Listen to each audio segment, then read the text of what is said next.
Hello everyone, मेरा नाम जसवंत है। Welcome to Club Study Point. आज स्टार्ट कर रहे हैं क्लास 12th की इंडियन इकोनॉमी। चैप्टर है हमारा थर्ड। चैप्टर का नाम है agriculture, industries and trade 1950 to 1990। ठीक है, इस चैप्टर में मेजरली जो हम डिस्कस करने वाले वो एग्रीकल्चर सेक्टर है, इंडस्ट्री है, ट्रेड है, और 1950 से लेकर 1990 तक क्या क्या उसके अंदर चेंजेस आए हैं उन चेंजेस को देखेंगे, और उनका जो रोल रहा है 5 ईयर प्लान्स का, क्योंकि 5 ईयर प्लान्स को हमने इंट्रोड्यूस किया था, उनका क्या क्या इम्पैक्ट रहा, किस किस तरीके से उन्होंने एग्रीकल्चर को बूस्ट किया, इंडस्ट्रीज़ को बूस्ट किया, ट्रेड को बूस्ट किया, उनके बारे में डिटेल से इसमें हम डिस्कस करेंगे। जो फर्स्ट टॉपिक हमारा निकल के आता है वो एग्रीकल्चर है। हमें पता है एग्रीकल्चर के अंदर जो आपकी पॉपुलेशन है वो बहुत ज़्यादा लगी हुई है, क्योंकि 86% जो लोग हैं कहाँ रह रहे हैं आपके, 86% जो लोग हैं आपके 86% जो लोग हैं विलेजेस में रह रहे हैं, यानी कि रूरल एरियाज़ में, और 72% आपके एग्रीकल्चर्स में लगे हुए हैं। अब इन लोगों को अपलिफ्ट करना है। आप जानते हो ब्रिटिशर्स अब इंडिया को छोड़ के जाते हैं, हमारी इकॉनमी बहुत बैकवर्ड होती है, एग्रीकल्चर डिस्ट्रॉय हो चुका होता है, पर कैपिटा इनकम यानी प्रति व्यक्ति जो आय है वो भी बहुत ज़्यादा कम हो चुकी है। अब किस तरीके से प्रोडक्शन को इंक्रीज़ करना है, प्रोडक्टिविटी को इंक्रीज़ करना है, इसके लिए आपको रिफॉर्म्स करने होंगे। तो सबसे इंपॉर्टेंट जो रिफॉर्म निकल के आता है वो आता है आपका लैंड रिफॉर्म और टेक्निकल रिफॉर्म्स। ठीक है, अब क्या है, लैंड रिफॉर्म करने हैं, फार्मर की स्थिति को आपको अच्छा करना है, टेक्निकल रिफॉर्म्स करने हैं आपको, उनको थोड़ा टेक्नोलॉजी से जोड़ना है, एग्रीकल्चर देना उनको, अच्छे अच्छे सीड देने हैं आपको, जैसे कि HYV की टेक्नोलॉजी यानी कि हाई याल्ड वैरायटी की जो सीड्स है वो उनको देने हैं। तो एग्रीकल्चर को किस तरीके से आप बूस्ट कर सकते हो उसके ऊपर हमारा फोकस था।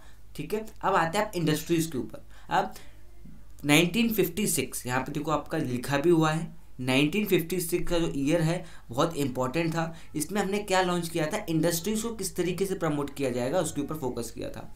बड़ी बड़ी इंडस्ट्रीज़ भी हमने लगाई, और छोटी इंडस्ट्रीज़ जो हमारे यहाँ थी ऑलरेडी उनको और ज़्यादा क्या किया है, हमने बढ़ावा दिया है और उनको इस्टेब्लिश भी किया है। जो MSME का जो सेक्टर होता है आपका, स्मॉल एंड मीडियम एंटरप्राइजेज जो होती हैं आपकी, स्मॉल एंड मीडियम एंटरप्राइजेज, ये काफ़ी इंपॉर्टेंट है इंडिया के लिए, क्योंकि इनमें बहुत ज़्यादा एम्प्लॉयमेंट अपॉर्चुनिटीज़ होती हैं। तो देखने को मिलता है 50% से ज़्यादा जो इंडिया में इंडस्ट्रीज़ है वो MSME है, यानी कि स्मॉल एंड मीडियम एंटरप्राइजेज हैं, और इनको किस तरीके से बूस्ट करना है, कैसे इनमें लोगों के रोज़गार हैं उनको आपको निश्चित रखना है, इसके ऊपर हम फोकस करेंगे। अब बात आती है आपकी ट्रेड की। किस चीज़ की बात करते हैं, ट्रेड की। तो ट्रेड में आप एक्सपोर्ट और इंपोर्ट करते हो, और उस एक्सपोर्ट और इंपोर्ट को किस तरीके से बैलेंस करोगे। अगर इंडिया की बात की जाए तो हम जब आज़ाद हुए थे तो हम बैकवर्ड इकॉनमी थे, और हम जानते हैं जो बैकवर्ड इकॉनमीज़ होती हैं वो प्राइमरी गुड्स को एक्सपोर्ट करती हैं, एग्रीकल्चर प्रोडक्ट्स को एक्सपोर्ट करती हैं। तो हम एग्रीकल्चर प्रोडक्ट्स को एक्सपोर्ट कर रहे हैं, और बदले में जो हाई टेक्नोलॉजी की जो चीज़ें हैं उनको हम क्या कर रहे हैं, इंपोर्ट कर रहे हैं। तो किस तरीके से इनको बैलेंस करना है, तो स्ट्रैटेजी आपको बनानी है इंपोर्ट और एक्सपोर्ट को बैलेंस करना है। तो इनवर्ड लुकिंग स्ट्रैटेजी का मतलब है कि कैसे जो आपकी इंडस्ट्रीज़ हैं उनको आप बचाएंगे, बाहर के जो इंडस्ट्रीज़ हैं उनसे किस तरीके से उनको बचाएंगे, उनको किस तरीके से प्रोटेक्ट करेंगे। ठीक है, नेक्स्ट आता है आपका silent feature of growth strategy during the period of 1950। अब क्या है, साइलेंट फीचर्स का देखा जाए तो कहने का मतलब है जो ग्रोथ रेट रही वो बहुत ज़्यादा हाई नहीं रही। ठीक है, 3.5 से लेकर के 4% के बीच ग्रोथ रेट रही है। ठीक है, इतनी परसेंट आपकी ग्रोथ रेट रही है, तो ज़्यादा ग्रोथ रेट नहीं रही, बट हाँ जो ब्रिटिशर्स एक्सप्लॉइट कर रहे थे उससे लाख गुना अच्छा है, हम आगे बढ़ रहे हैं, फार्मर्स को सब्सिडीज़ दे रहे हो आप, उनकी स्थिति को बेहतर बनाने की कोशिश यहाँ पर की जा रही है, और 5 ईयर प्लान्स को भी आप लॉन्च कर रहे हो, अपने गोल्स को अचीव करने की कोशिश यहाँ पे की जा रही है। नेक्स्ट आता है आपका सबसे इंपॉर्टेंट, जो एग्रीकल्चर की बात हम कर रहे थे, थोड़ा डिटेल में समझते हैं एग्रीकल्चर हमने क्या क्या किया। सबसे इंपॉर्टेंट आपने लैंड रिफॉर्म्स किए। लैंड रिफॉर्म इसलिए करें क्योंकि आप प्रोडक्टिविटी को इंक्रीज़ करना चाहते हो, इसलिए हम लैंड रिफॉर्म की तरफ आगे बढ़ते जा रहे हैं।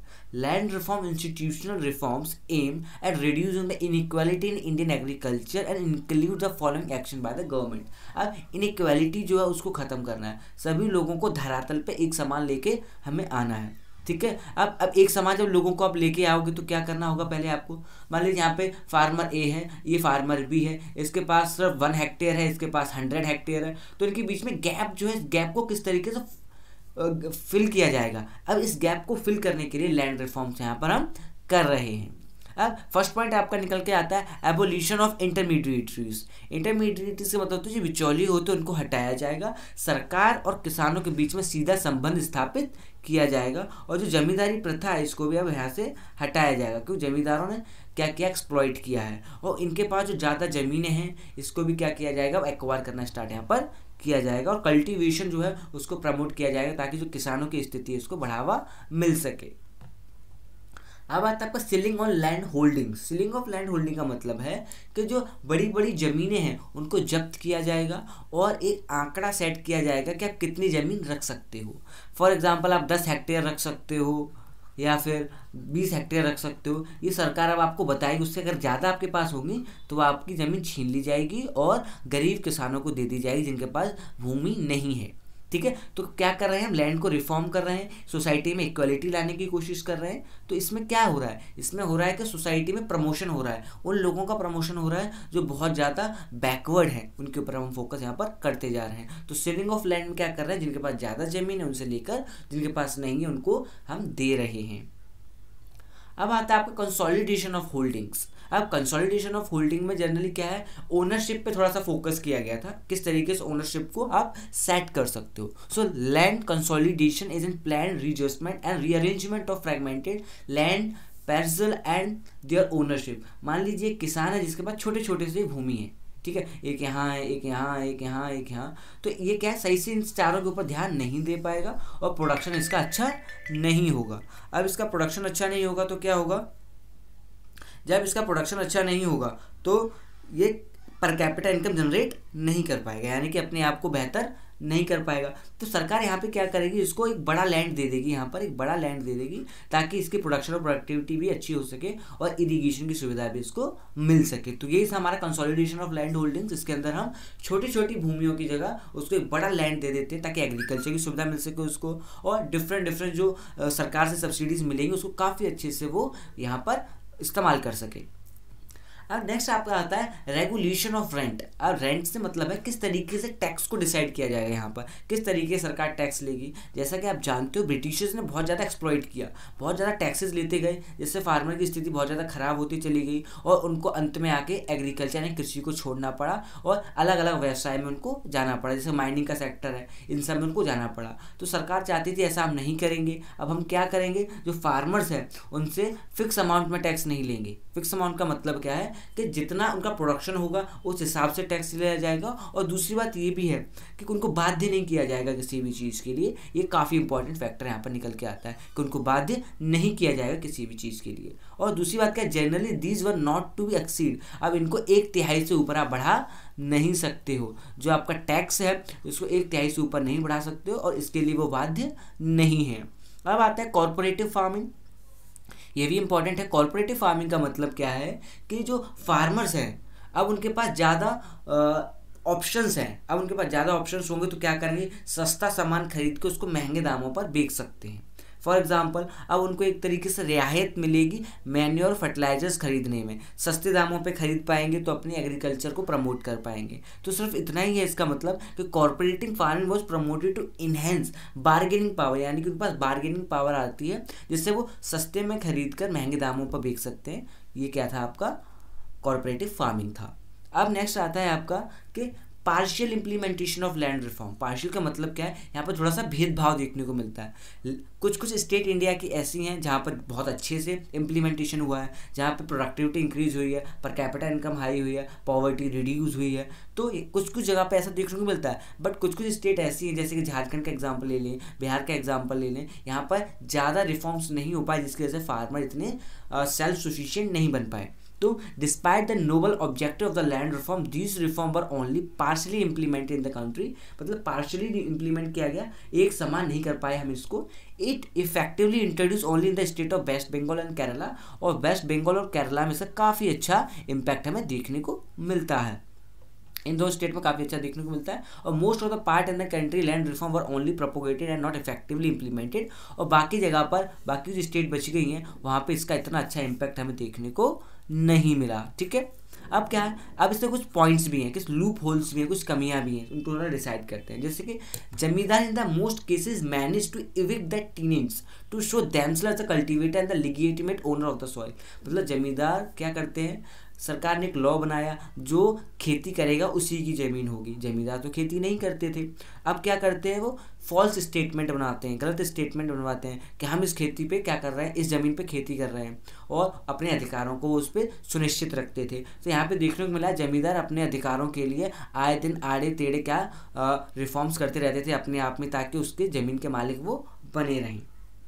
ठीक है, एक हमारा ये था। और दूसरा है हमारा कि the land laws challenge the land ceiling legislation. मतलब लैंड सीलिंग का मतलब है जो जमींदार है उनकी ज़मीन को छीना जाएगा। ठीक है, जमींदारों की ज़मीन को छीना जाएगा। ठीक है, सो अब क्या है, जो लैंड सीलिंग है उसको वो चैलेंज करते रहते थे, और कोर्ट में जाके जुडिशियल रिव्यूज़ के थ्रू क्या करते थे, वो अपने अधिकारों को वापस प्राप्त कर लेते थे। तो ये थोड़े हमारे लूप होल्स रहे, थोड़ी कमियां रही कि जिस तरीके से लॉज को इम्प्लीमेंट होना चाहिए था उस तरीके से लॉज इम्प्लीमेंट नहीं हो पाए, जिस तरीके से फार्मर्स को रियायत मिलनी चाहिए तो उस तरीके से नहीं मिल पाई। तो ये हमारी कमियाँ रहीं थोड़ी सी। आप थोड़ा देखेंगे टेक्निकल रिफॉर्म्स क्या हुए। देखो, अगर एग्रीकल्चर को आपको क्या करना है, प्रमोट करना है, तो टेक्नोलॉजी इज़ वेरी इंपॉर्टेंट। ठीक है, टेक्नोलॉजी के बिना कोई भी सोसाइटी आगे नहीं बढ़ सकती है। इसी वजह से हमने क्या इम्पोर्ट किया है हाई वैरायटी के जो याल सीड होते हैं, यानी कि HYV के जो सीड्स हैं वो हमने USA से क्या कर रहे हैं, इम्पोर्ट किए हैं, ताकि हमारे जो फार्मर्स की जो पर कैपिटा इनकम है, जो प्रोडक्टिविटी उसको बढ़ाया जा सके, और जो पॉवर्टी के अंदर, जो गरीबी के अंदर जो किसान धंसे हुए हैं उनको बाहर निकाला जाए। ठीक है, अब इसी वजह से हमने टेक्नोलॉजी को यहाँ पर इम्प्लीमेंट किया है अपनी सोसाइटी में, उनको इंट्रोड्यूस किया ताकि हमारा जो इंडिया है वो भी आगे बढ़ सके।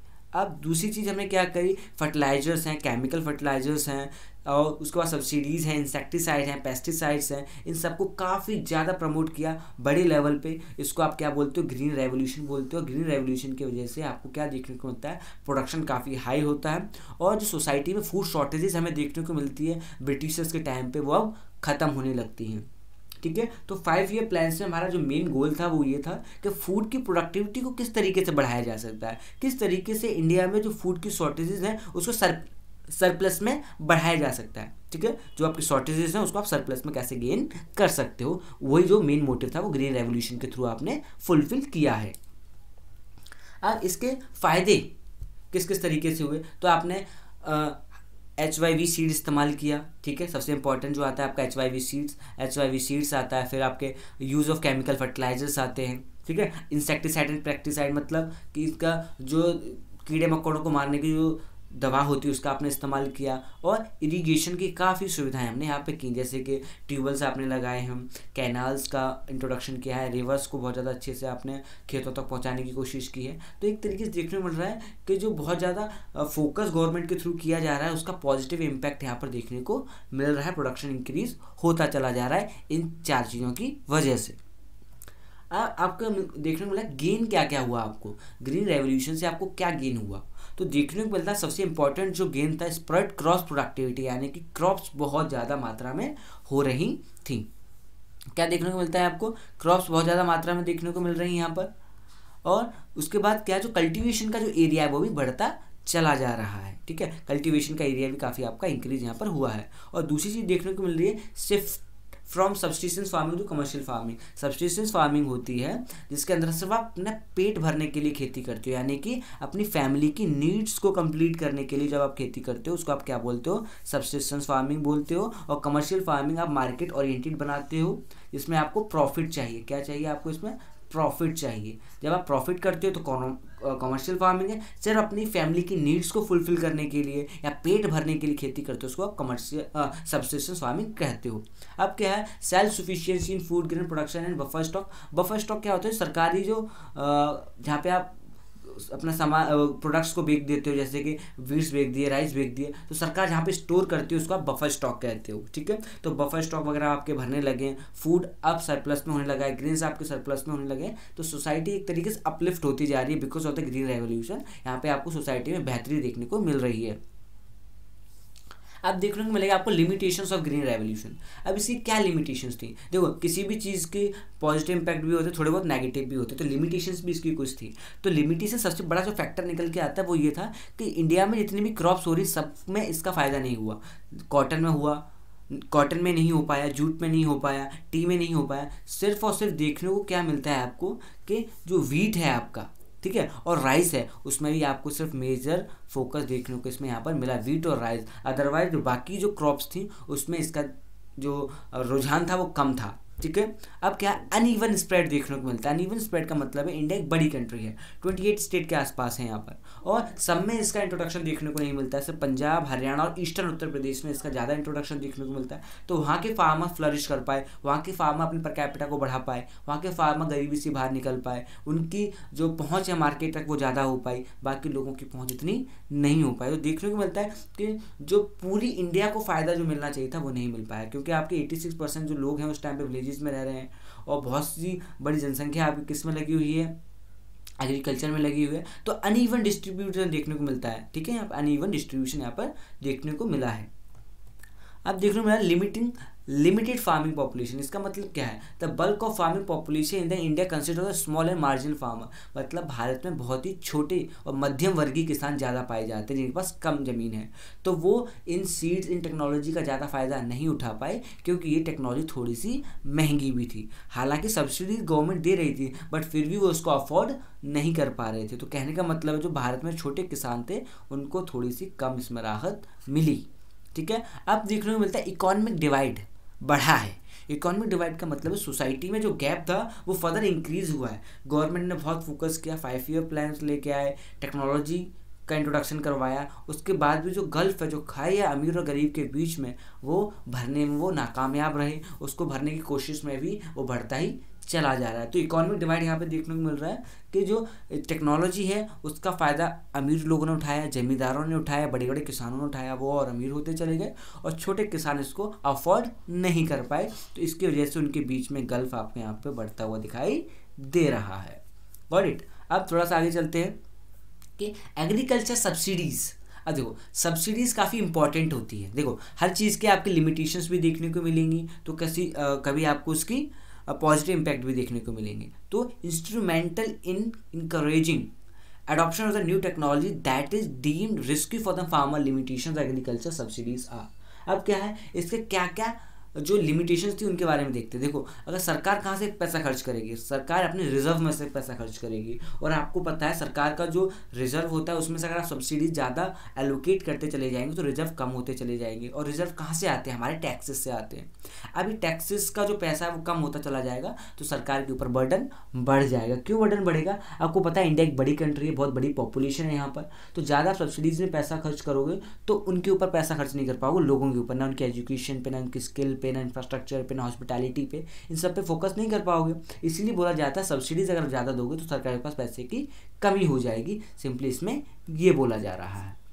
नेक्स्ट आता है आपका ओके मिस अप्रोप्रिएटेड बेनिफिट। अब देखो क्या जनरली क्या होते हैं कि जो फार्मर्स होते हैं वो अपने प्रोडक्शन पे ज़्यादा फोकस नहीं करते, इसके बाद ठीक है उसके ऊपर ज़्यादा डिपेंड हो जाते हैं सब्सिडीज़ के ऊपर। ये थोड़ा देखने को मिलता है इंडिया में कि जो फ्री की जब चीज़ थोड़ी मिलने लग जाती है हम लोगों के, तो हम उससे थोड़े आदी हो जाते हैं, प्रोडक्शन पे थोड़ा कम ध्यान देने लगते हैं। ये फैक्ट है। अब क्या the subsidies not only benefit the farmer but also the input industry like and fertiliser industries. अब क्या है कि जो मिस अप्रोप्रिएट बेनिफिट्स हैं जनरली क्या होता है, अब ज़्यादा सस्ते दामों पे आप फर्टिलाइजर्स खरीद रहे हो और फार्मर्स को दे रहे हो। वैसे आपने तो मार्केट प्राइस पे ही खरीदा, फार्मर्स को आपने सस्ते दामों पे दिया, बट फिर भी जो फर्टिलाइजर की इंडस्ट्रीज है जिस तरीके से ग्रोथ वो करनी चाहिए थी वो नहीं कर पाती है। तो कुछ कुछ यहाँ पर लूप होल्स देखने को आपको यहाँ पर मिलेंगे। नेक्स्ट आपका आ जाता है यहाँ पर कि among farmer the benefit of the subsidy are mostly repaid by the those in prosper region।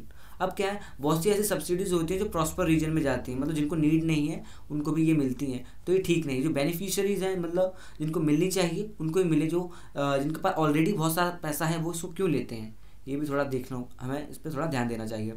अब क्या है since than target beneficiary are left behind, और जिनको टारगेट करना चाहिए, जिनको ये सब्सिडीज देनी चाहिए, वो कहीं ना कहीं लेफ्ट हो जाते हैं, उनको ये सारा कुछ नहीं मिल पाता है। तो ये कुछ लूप होल्स भी हैं इसके। अब क्या है वेस्टफुल कंजम्पशन भी इसको बोला जाता है। वेस्टफुल क्यों कि सरकार पैसा लगा रही है इसके ऊपर, ठीक है। सब्सिडीज़ दे रही है, अपने रिजर्व्स में पैसा दे रही है, बट जो आउटपुट मिलना चाहिए वो आउटपुट नहीं मिल पाता है, इसलिए इसको वेस्टफुल कंजम्पशन भी बोला जाता है। थोड़ा डिटेल में समझते हैं। Subsidy do not allow market price to detect as the supply of the goods, availability of the supply at a low price lead to the wasteful consumption.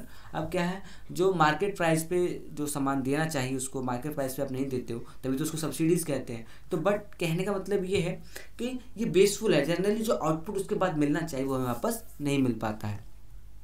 ठीक है। अब एग्रीकल्चर सब्सिडीज, मतलब इसके पॉजिटिव इम्पैक्ट देखते हैं क्या होता है। अब पॉजिटिव इम्पैक्ट में आता है कि it is an very helpful for the poor and landless farmer. जो पुअर और लैंडलेस फार्मर्स होते हैं उनके लिए काफ़ी हेल्प करती है। ठीक है। आज भी एक तरीके से हमें क्या मिलती है, सब्सिडीज़ मिलती हैं। 2022 में भी हमें सब्सिडीज मिलती हैं, यानी कि महीने में आपकी 6 किस्तें आती हैं 2-2 हज़ार रुपये की, फार्मर्स को वो मिल रही हैं अभी भी।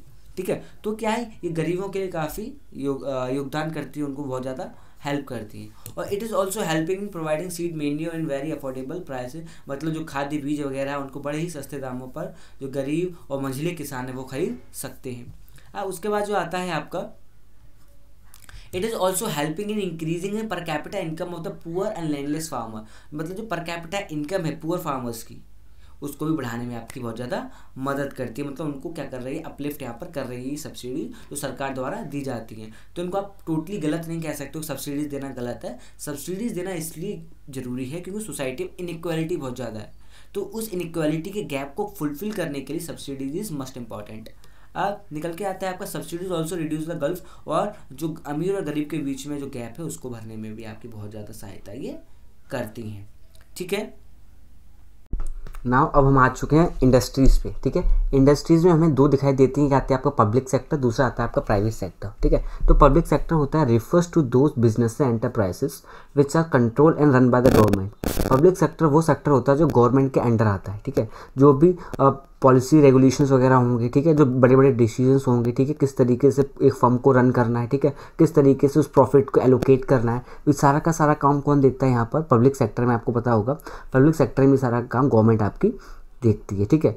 अब क्या है, these are the largely divided by the considerations of the social welfare, और जनरली इनका जो मेन मोटिव होता है आपको सोशल वेलफेयर, यानी कि किस तरीके से लोगों तक ज़्यादा एम्प्लॉयमेंट अपॉर्चुनिटीज़ दी जाए और किस तरीके से सोसाइटी में गैप है उसको फुलफिल किया जाए। तो पब्लिक सेक्टर जनरली कौन ओन कर रहा है हमें पता होना चाहिए, गवर्नमेंट ओन कर रही होती है। ठीक है। ठीक है। उसमें हो सकता है आपका सेंट्रल गवर्नमेंट भी हो सकती है, इवन आपकी स्टेट गवर्नमेंट भी हो सकती है। तो गवर्नमेंट का मेन आपको यहाँ पे देखने को मिलेगा इंटरवेंशन है पब्लिक सेक्टर में। वहीं पे आपको दिखाई दे रहा है प्राइवेट सेक्टर। ठीक है। अब क्या है, प्राइवेट जो सेक्टर है इंडिया में वो ज़्यादा अच्छे से फ्लरिश नहीं कर पाया था। ठीक है। 1947 में क्या होते हैं, हम आज़ाद होते हैं। ठीक है। 1947 में इंडिया को इंडिपेंडेंस मिलती है। उसके बाद जो इंडस्ट्रियलाइजेशन होना चाहिए था इंडिया का वो नहीं हो पाया। एक तरीके से हम जो बाहर की मार्केट है उससे कट के रहे, इसी वजह से काफ़ी हमें प्रॉब्लम देखने को मिली। जितनी जॉब अपॉर्चुनिटीज़, जितने एम्प्लॉयमेंट के साधन हम जनरेट कर सकते थे वो नहीं कर पाए। ठीक है। इसके कुछ कुछ कारण भी हैं। देखो आज देखो मैं समझा देता हूँ प्राइवेट सेक्टर जनरली में है क्या, जिसमें गवर्नमेंट की इंटरवेंशन आपकी नहीं होती है। जनरली इसको कौन रन करता है, जो ओनर है, सीईओ है किसी फर्म का, वो इसको रन करते हैं। ठीक है। किस तरीके से अपने एलोकेशन करना है आपको कंपनी का, वो सारा कुछ, किस तरीके से डिविडेंड है, किस तरीके का फंड है आपका, किस तरीके से एलोकेट करना है और कितना आपकी सैलरी देना है। ठीक है। वो सारा का सारा जो काम करेगा कौन, ओनर और सीईओ करता है। ठीक है। और ये भी मेन आपको याद रखना है कि किस तरीके से प्रोडक्शन करना है, मार्केट ओरिएंटेड प्रोडक्शन करना है, सारा का सारा डिसीजन कौन लेगा, ओनर लेगा। यहाँ पे हमें देखने को मिलता है। अब क्या, जब लेक ऑफ कैपिटलिज्म का, लेक ऑफ कैपिटल यानी कि जितनी इन्वेस्टमेंट इस सेक्टर को मिलनी चाहिए थी इंडिपेंडेंस के बाद वो नहीं मिल पाई। ठीक है। लो इंड्यूसमेंट यानी कि जो इन्वेस्टमेंट होनी चाहिए थी वो नहीं हो पाई, इसीलिए इसका पेस काफ़ी स्लो रहा। मतलब जिस स्पीड से बढ़ना चाहिए था उस स्पीड से नहीं बढ़ पाया, इसलिए जो आपका एग्रीकल्चर है उसके ऊपर हमें ज़्यादा डिपेंडेंसी देखने को मिलती है। और उसमें आपको क्या देखने को मिलता है, जो जीडीपी टू इनकम रेशियो वो काफ़ी कम था यहाँ पर। अब देखना आपको आता है ग्रोथ विद सोशल जस्टिस। अब क्या सोशल जस्टिस के साथ बढ़ रहे हैं आपको, मतलब जो गल्फ है यानी कि अमीर और गरीबों के बीच में जो गल्फ है उसको भरना चाहती है सरकार, बट उन्होंने प्राइवेट सेक्टर पे जितनी इंपॉर्टेंस देनी चाहिए थी वो नहीं दिए। अब नेक्स्ट आता है आपका इंडस्ट्रियल पॉलिसी रेजोल्यूशन। ठीक है ना, आता है 1956 में। जो 1956 में आती है हमारे सेकंड 5 ईयर प्लान के अंदर किस तरीके से इंडस्ट्रीज़ को बूस्ट कर सकते हैं उसके ऊपर था हमारा। ठीक है। तो इसमें जनरली हमने क्या है, 3 सेक्टर्स को कैटेगराइज भी कराया। पहला आ जाता है आपके पास 3 फोल्ड क्लासिफिकेशन ऑफ इंडस्ट्री, 3 चरणों में इसको विभाजित किया गया। पहला आता है आपको इंडस्ट्रियल लाइसेंसिंग। इंडस्ट्रियल लाइसेंसिंग का मतलब है कि किस तरीके से कंपनी इस्टेब्लिश होगी इंडिया में। ठीक है। उसके कुछ कुछ फेजेज होंगे।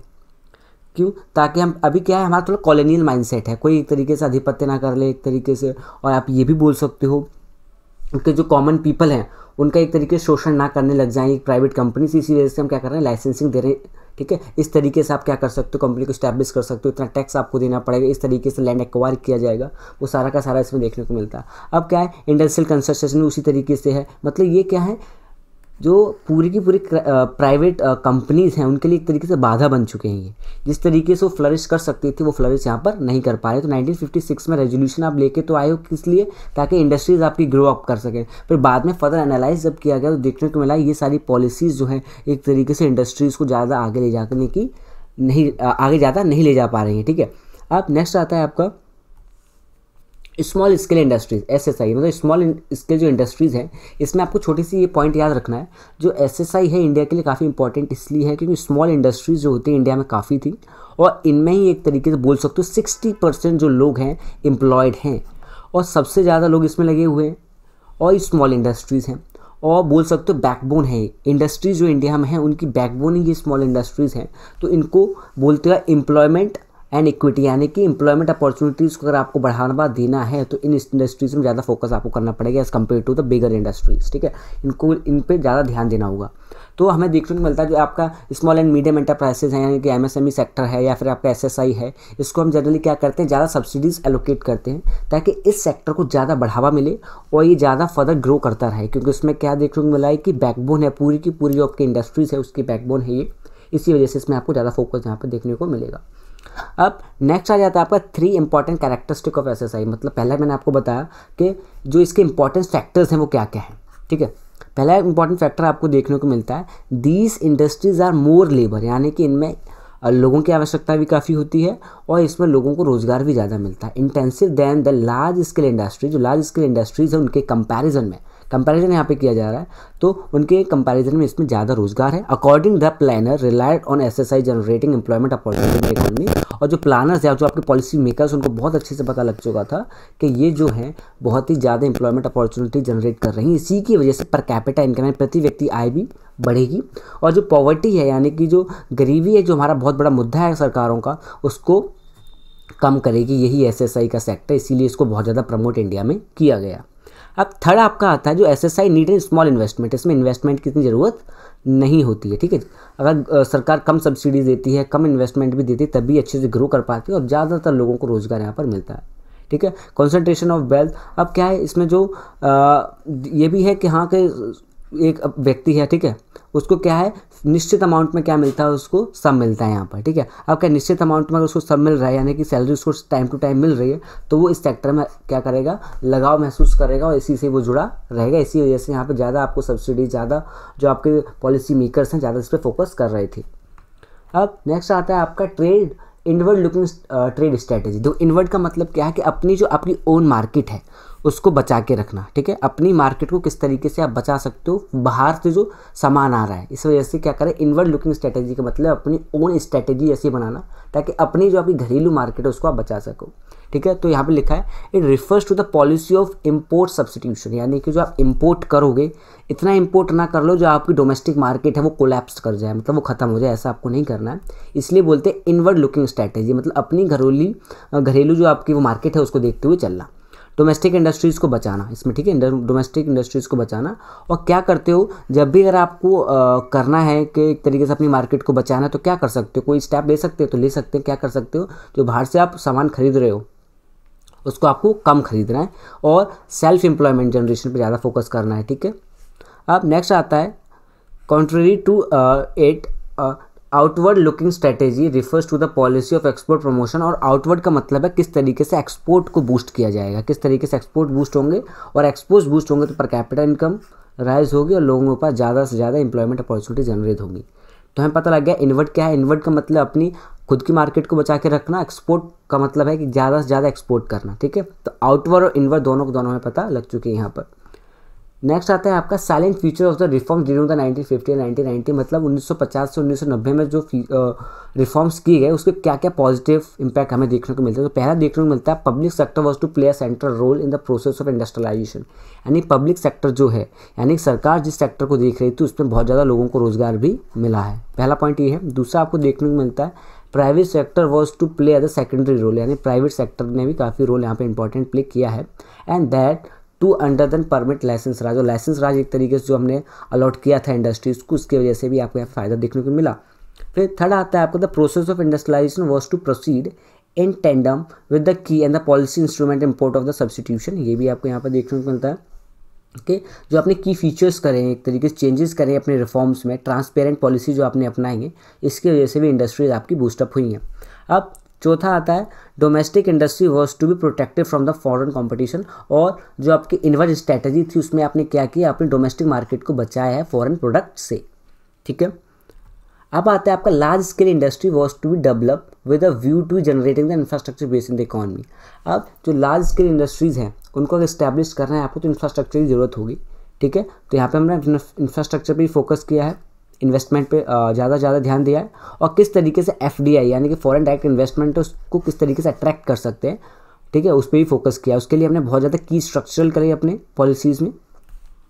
अब सिक्स्थ आता है SSI was to be develop to promote the objective of the employment equity, और जो आपकी स्मॉल जो इंडस्ट्रीज़ थी उनका आपने ज़्यादा से ज़्यादा बढ़ावा इसलिए दिया ताकि ज़्यादा से ज़्यादा रोज़गार के साधन आएँ, और जो एम्प्लॉयमेंट की प्रॉब्लम होती है एक सोसाइटी में जनरली, उसको रिजॉल्व करने के लिए आपने सबसे ज़्यादा डिपेंडेंसी दिखाई है आपने SSI पे, उसमें बहुत ज़्यादा इन्वेस्टमेंट भी हमने किया, ठीक है।